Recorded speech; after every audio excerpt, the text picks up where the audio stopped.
Hey guys, Christina Marie here, and I wanted to bring you a movie review actually. For those of you who don't follow me on Twitter, I have been talking about going to see Lily Collins' movie Stuck in Love that just came out yesterday, July 5th.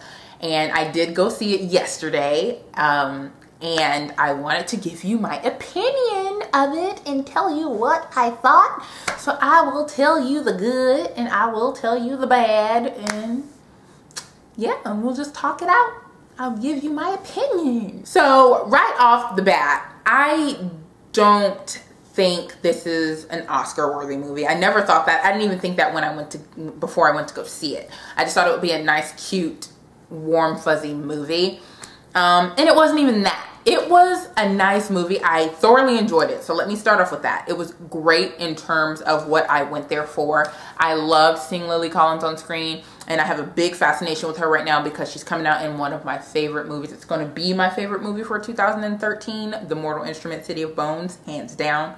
Let's let that go. So I was really excited to see her in a different setting because I'm getting ready to put my lens on and see her as Clary Frey for a while. So I wanted to see her as a different character first, and this is my first time actually seeing her in something, so it was really, really interesting for me. It also had my honey Logan Lerman in it, and then Nat Wolff. I hadn't seen him in a really long time, since the Naked Brothers band all those years ago on Nickelodeon, so it was really good to see them. Kristen Bell was in it, but she was all right. And then a couple other people that I can't remember. The parents of Lily and Nat, for some reason I can't think of who they are, but anyway, so the story is basically about this family who is just extremely dysfunctional. They're going through all this kind of crap because the parents are divorced. Like I said, Lily and Nat are the kids, and I think Lily's name is Samantha, and then Nat's name is Bucky or something like that. I can't remember. His name is Rusty. That's his name. And so their parents are divorced, and husband is having a hard time letting that go. Wife, ex-wife, is married in her own thing now. She's remarried with another boo, and there's that. Husband, I think his name is played by Greg Kinnear. I think that's his name. He's peculiar. He's peculiar. That's all I'll say about that. He's a novelist. He's an author. He's written a best-selling book, yada, yada, yada. So he teaches his kids since they were little to write in journals. So he wants them to grow up to be authors as well. Samantha, or Lily Collins' character, is quite the promiscuous girl. I believe she gives the first curse word of the movie, and it's a big fat F-bomb, which I'm totally fine with. Sometimes I just really want to curse on this channel. I just want to let one loose so badly because there's nothing like saying what you feel. And right now, in order for me to explain to you what I'm feeling and my perception of this movie, I just want to say, but I can't because I really do have a potty mouth and I'm trying to train myself not to do it. So I'm going to have to just work my way around it. So yeah, Lily Collins' character, Samantha, is a very promiscuous little something, and she sleeps with anything that moves, pretty much. She's very detached from her relationship. She doesn't have relationships. She doesn't date. She doesn't have boyfriends. She doesn't do any of that because she saw the example that her parents set for her when her parents divorced. Typical story. Rusty, on the other hand, he is very underdeveloped in terms of mentality and experience. He is a goody two-shoe almost. Yeah, he does a little bit of drugs on the side, but, you know, he's a teenager. I'm not saying that that's typical teenage behavior, but, you know. He doesn't really do too much. He has a crush on a girl in his class who has a boyfriend that's abusive, and he doesn't want to do anything about it. He's just too nervous and too shy and too introverted to even attempt to let this girl know that he feels something for her. So Lily, I don't know why I keep calling her Lily. So Samantha and Rusty are kind of opposite in that regard, where Samantha sleeps with anything that moves and Rusty is afraid to sleep with anything that moves. So there's that. Samantha, somewhere along the line, meets Logan Lerman, who is in her English class. And they're both writers, which is cool. This whole story is about writers. And he really likes her and he wants to be her friend. And he does eventually want to date her because he's attracted to her and he finds her very interesting. But she is very, very standoffish about it. She does not want to get close to anyone because she doesn't want what happened to her parents to happen to her. So she's really, really afraid of falling in love and being vulnerable with somebody. And we can all relate to that, I'm sure. He eventually wears her down and they do start dating, which was the cutest. My cat is attacking herself.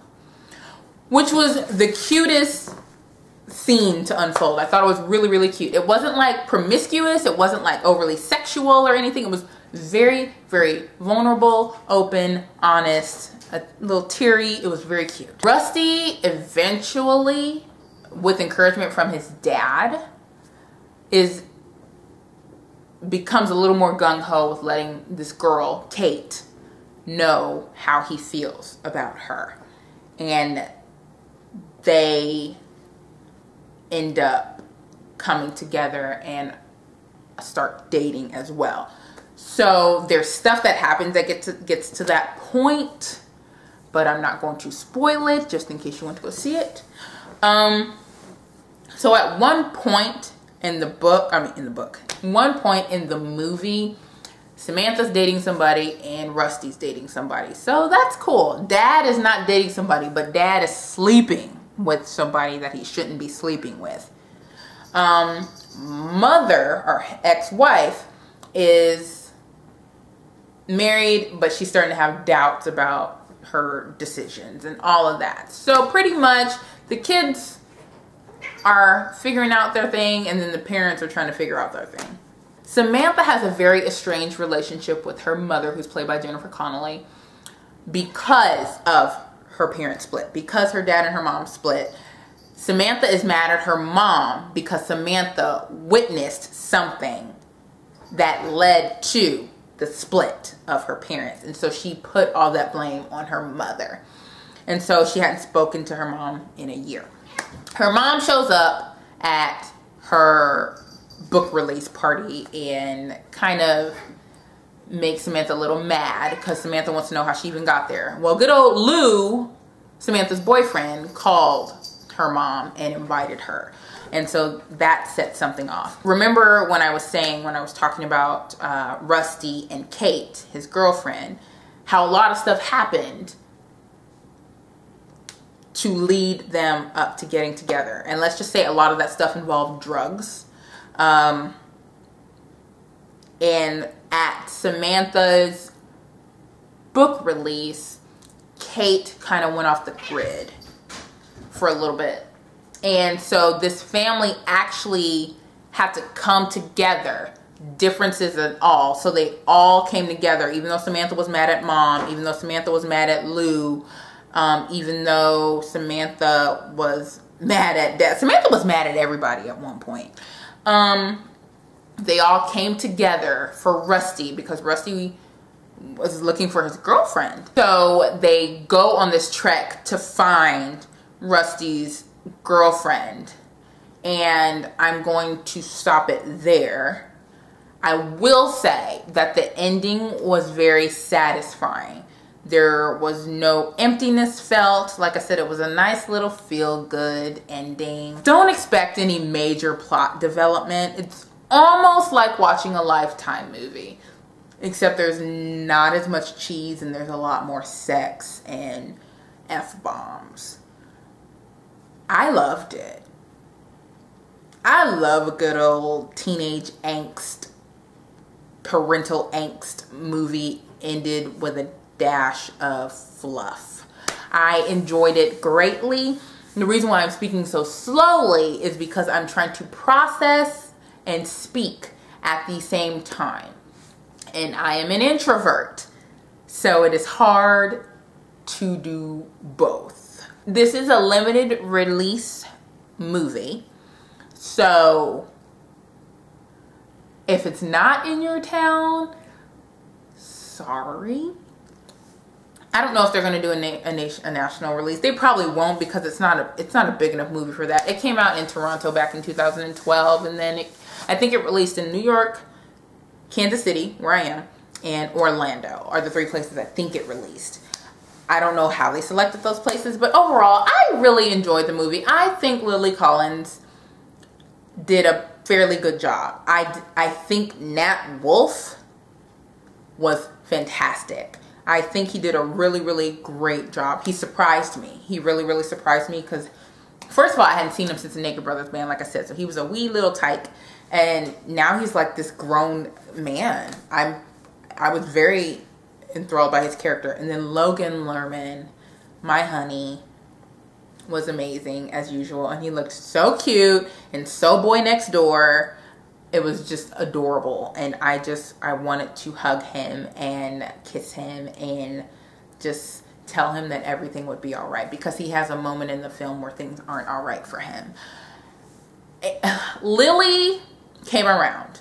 The movie was only 97 minutes, so she came around rather quick. It was just really good. I was entertained. I was entertained. Like I said, not Oscar worthy. Not something, if you don't want to see it in the theaters, you can wait till the DVD. Usually, if it's something that I think you should see in the theaters, I'll say so. But you can wait for the DVD if you wish to. But it is a limited release. So if it is where you are and you are interested in seeing it, I would recommend going to see it.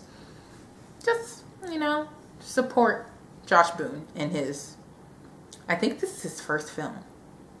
I think. If it's false information, I'm sorry, Josh. But yeah, I enjoyed it. I thought it was great. Thumbs up this video if you like movie reviews. I'm sorry this was kind of wordy. I was trying to process because I didn't write down beforehand, because I'm trying to do all this while there's still sun out. If I do movie reviews, again, I will try and have a thought process for you. I'll try to remember names of people, and they will probably be a lot shorter. So comment down below with any comments, thumbs up this video, and subscribe for more. And I will see you guys in my next one. Bye. Oh, hello. Bailey.